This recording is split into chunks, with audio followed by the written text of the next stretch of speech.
بسم اللہ الرحمن الرحیم۔ السلام علیکم دوستو، دنیا بھر کی خبروں میں آج آپ سنیں گے، لیکن اس سے پہلے اگر ہو سکے تو لائک اور سبسکرائب کا بٹن ضرور دبا لیں، شکریہ۔ ایشیائی ملک امریکہ کو فوجی اڈے دینے پر تیار۔ یوکرین جنگ پر امریکہ کا روس کو نیا پیغام۔ پاکستان کے عام حالات نہیں ہیں، یہ خوفناک حالات ہیں۔ اصفہان حملے کا اسرائیل کو کرارا جواب دیں گے ایران۔ شیخ رشید نے تمام بیان تیار کردہ سازش کے تحت دیا، پیپلز پارٹی۔ برطانیہ میں 5 لاکھ ملازمین کی ہڑتال۔ ایف بی آئی کی صدر جو بائیڈن کے گھر کی 4 گھنٹے تلاشی۔ پاکستان کو سیکیورٹی چیلنجز کا حل تلاش کرنا چاہیے، طالبان حکومت۔ امریکی جنگی مشقیں صورتحال کو ریڈ لائن کی انتہا پر لے جا رہی ہیں، شمالی کوریا۔ ہفتے میں 1 سے 3 انڈے کھانا قلبی مرض کے خطرے کو ختم کرتا ہے، تحقیق۔ ریگستان میں گم ہونے والا تابکاری کیپسول 6 دن بعد مل گیا۔ تو آئیے چلتے ہیں خبروں کی تفصیل کی جانب۔ فلپائن نے جنوب مشرقی ایشیا میں چائنا کے بڑھتے ہوئے فوجی اثر و رسوخ پر نظر رکھنے کے لیے امریکہ کو اپنے فوجی اڈوں تک رسائی میں توسیع کی اجازت دے دی۔ امریکی اور فلپائنی حکام کا کہنا ہے کہ 2014 کے معاہدے کے تحت امریکہ کو فلپائن میں مزید 4 مقامات تک رسائی دی جائے گی۔ دونوں ممالک کے حکام کا کہنا ہے کہ 5 مقامات کے انفراسٹرکچر پر سرمایہ کاری کے لیے امریکہ نے $52 ملین مختص کیے ہیں۔ ادھر چائنا نے فلپائن کی جانب سے اپنی سرزمین پر امریکہ کو اڈے دینے سے متعلق اعلان کو ہدف تنقید بناتے ہوئے خطرناک پیش رفت قرار دیا ہے۔ فلپائن میں موجود امریکی وزیر دفاع لائیڈ آسٹن نے فلپائنی صدر اور وزیر دفاع سے ملاقاتیں بھی کی ہیں۔ امریکہ کو فلپائن کے فوجی اڈوں تک مشترکہ تربیتی ایندھن ذخیرہ کرنے اور دیگر اقدامات کی اجازت ہے۔ روس کا کہنا ہے کہ امریکہ نے ہمیں یوکرین کے بارے میں ایک نیا پیغام بھیجا ہے، لیکن امریکہ نے پیغام میں کوئی قیمتی تجاویز نہیں دی۔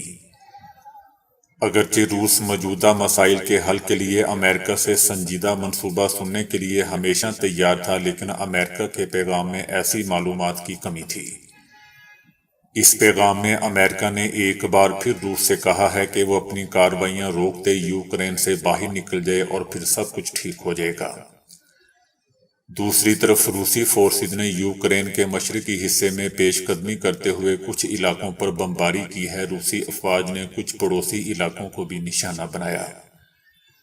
شہر کراماتوسک میں روسی میزائل حملے سے رہائشی عمارت تباہ ہوگی، جبکہ دیگر 7 عمارتوں کو نقصان پہنچا۔ اس حملے سے متعلق حکام کا کہنا ہے کہ ان میزائل حملوں میں 3 افراد مارے گئے اور 20 افراد زخمی ہوئے ہیں۔ اس حوالے سے یوکرین کے صدر نے کہا ہے کہ مشرقی حصے میں مخالفین کی جارحانہ کارروائیوں میں اضافہ دیکھا گیا ہے۔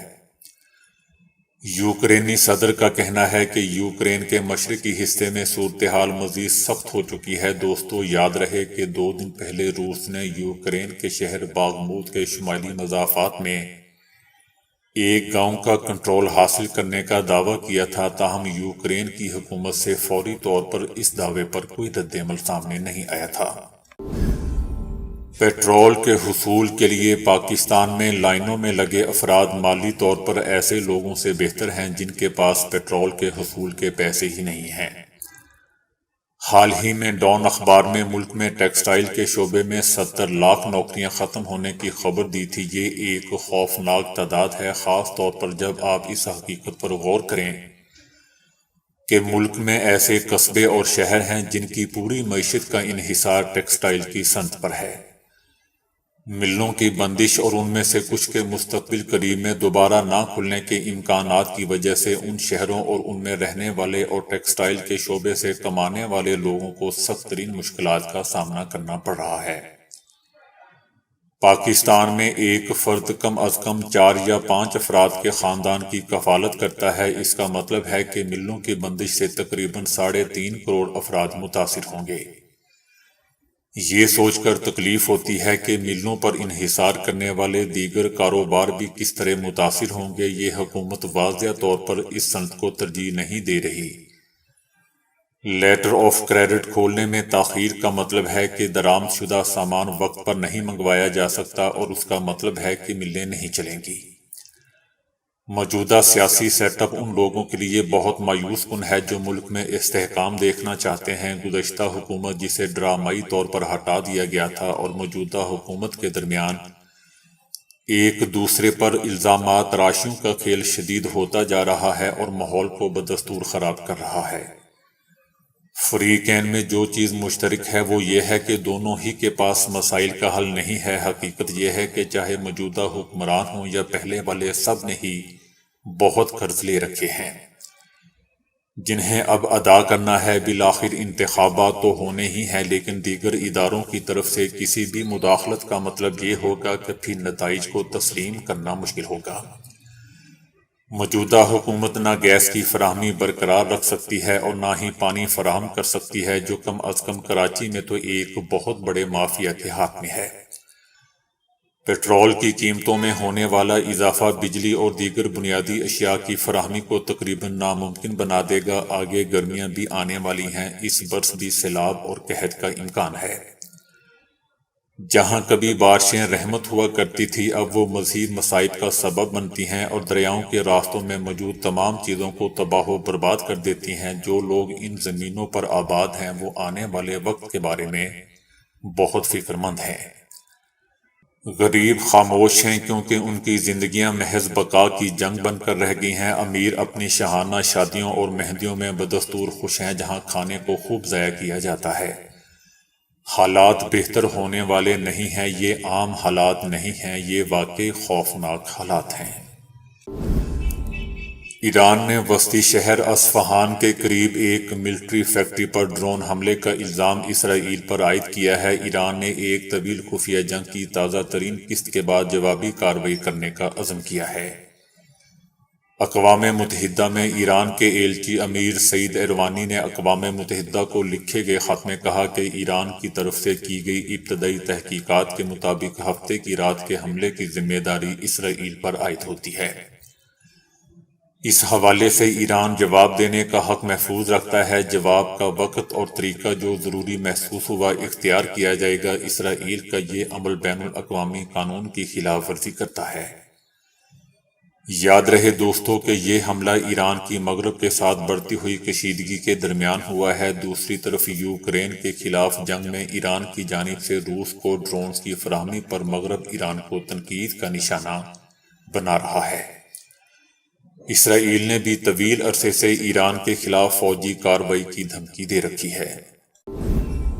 شیخ رشید احمد کو راولپنڈی بحریہ ٹاؤن میں ان کی رہائش گاہ سے گرفتار کر کے میڈیکل چیک اپ کے بعد تھانے میں منتقل کر دیا گیا ہے۔ ان کے خلاف تھانہ آب پارہ اسلام آباد میں مقدمہ درج ہے۔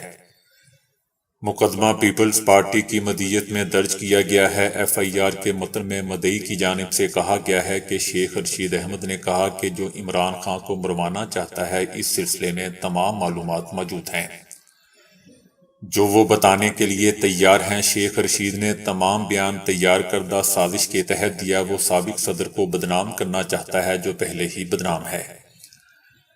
ایسا کر کے شیخ رشید احمد آصف علی زرداری اور ان کے خاندان کے لیے مستقل خطرہ پیدا کرنا چاہتا ہے۔ شیخ رشید احمد من گھڑت اور بے بنیاد سازش کا ذکر کر کے پیپلز پارٹی اور پی ٹی آئی کے مابین تصادم اور دشمنی کرانا چاہتا ہے تاکہ ملک کا امن خراب ہو۔ الزام لگانے والا سازش کا حصہ ہے جس کو عمران خان کے مارنے کی سازش کا علم ہے، لہٰذا شیخ رشید احمد سے معلومات لے کر سازش کو ناکام بنایا جائے اور تمام کردار گرفتار کیے جائیں۔ ملک میں پھیلتی بے چینی اور بدامنی کو روکا جائے۔ آئی ایم ایف نے کہا ہے کہ برطانوی معیشت 2023 میں سکڑ جائے گی۔ برطانیہ میں 5 لاکھ سرکاری ملازمین نے تنخواہوں میں اضافہ نہ ہونے پر ہڑتال کر دی۔ ملک بھر میں احتجاجی ریلیاں نکالی گئیں۔ احتجاج میں ایمبولینس، ٹرین، بس اور بارڈر فورس کے ملازمین سمیت 124 محکموں کے 5 لاکھ ورکرز نے حصہ لیا، جبکہ ملک بھر میں 75 سے زیادہ احتجاجی ریلیاں نکالی گئیں۔ 4.25 سے زیادہ اساتذہ کی ہڑتال سے تقریباً 85% سکول اور 150 یونیورسٹیز مکمل طور پر بند رہیں۔ دوسری جانب IMF نے خبردار کیا ہے کہ اس سال ترقی یافتہ ممالک میں برطانیہ وہ واحد ملک ہوگا جس کی معیشت ترقی کرنے کی بجائے سکڑے گی، جبکہ برطانوی وزیر اعظم رشی سوناک نے اس برس مہنگائی کی شرح کو نصف کرنے کا وعدہ کر رکھا ہے۔ امریکی تفتیشی ادارے FBI نے امریکی صدر جو بائیڈن کے گھر کی تلاشی لی ہے۔ امریکی صدر جو بائیڈن کے گھر کی 4 گھنٹے تلاشی لی، تاہم کوئی خفیہ دستاویزات برآمد نہیں ہوئیں۔ گزشتہ 3 مہینے کے دوران صدر جو بائیڈن کے دفتر اور رہائش گاہ سے خفیہ دستاویزات برآمد ہوئی تھی اور یہ تلاشی بھی اسی سلسلے کی ایک کڑی تھی۔ امریکی صدر جو بائیڈن کے وکیل نے بیان میں کہا ہے کہ تلاشی کے لیے صدر کی رضامندی لی گئی تھی۔ FBI نے صدر کے گھر کی تلاشی سے متعلق کوئی تبصرہ نہیں کیا۔ افغانستان کی طالبان حکومت کا کہنا ہے کہ پاکستان کو اپنے چیلنج کا حل تلاش کرنا چاہیے۔ افغانستان کی سرزمین حملوں میں استعمال نہیں ہو رہی پشاور حملے کی پاکستان کو مکمل تحقیقات کرنا چاہیے۔ افغانستان میں جم اور بم حملے ہوتے رہتے ہیں، تاہم کسی حملے میں چھت اڑنے اور درجنوں افراد مرتے ہوئے نہیں دیکھا گیا۔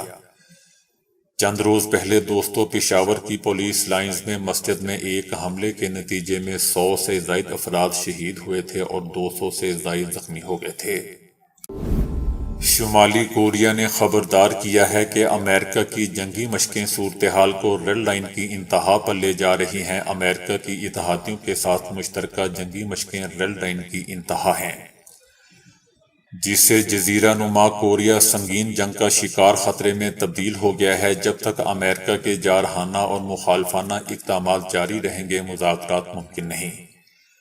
شمالی کوریا امریکہ کی کسی بھی فوجی کارروائی کا سخت جواب دے گا، جس میں جوہری طاقت کا استعمال بھی شامل ہے۔ امریکہ اور جنوبی کوریا کے اعلیٰ فوجی حکام نے گزشتہ ہفتے فوجی مشقوں کو مزید وسعت دینے اور خطے میں نئے جنگی بحری بیڑے اور بمبار طیارے تعینات کرنے کا فیصلہ کیا تھا۔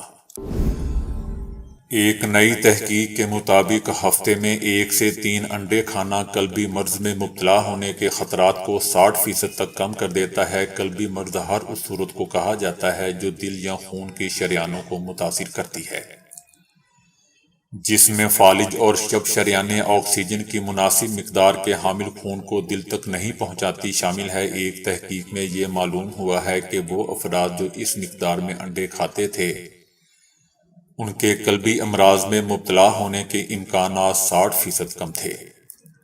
مطالعہ میں یونان سے تعلق رکھنے والے 3042 مرد اور خواتین نے حصہ لیا۔ سروے میں ان افراد نے بتایا کہ وہ ہفتے میں کسی بھی صورت میں کتنے انڈے کھاتے ہیں۔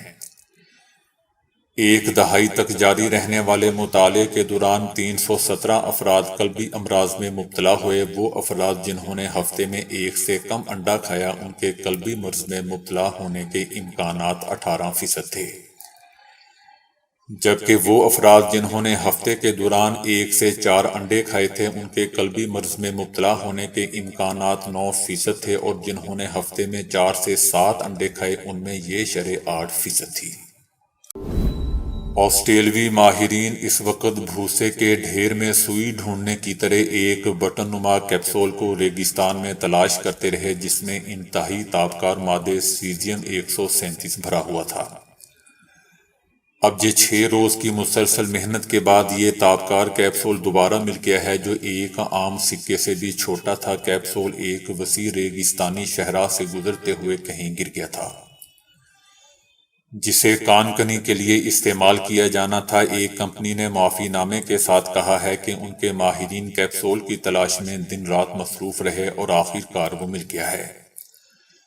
دلچسپ بات دوستو یہ ہے کہ کیپسول سڑک کی ایک جانب ملا ہے اور خوش قسمتی سے اس پر ریت جمع نہیں ہوئی تھی۔ انتظامیہ کے مطابق انہوں نے پہلے مرحلے میں پوری سڑک چھان ماری تھی۔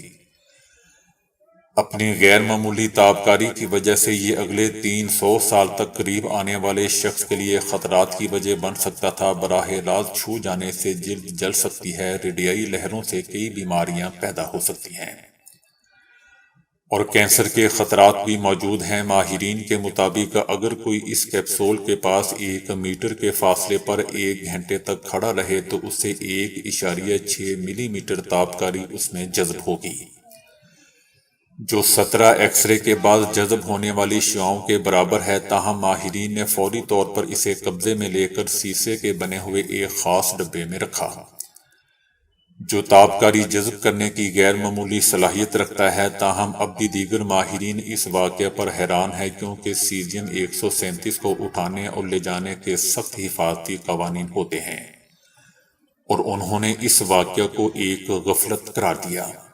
تو دوستو، ابھی کے لیے اتنا ہی۔ ویڈیو کو لائک اور شیئر کرنے کا بہت بہت شکریہ۔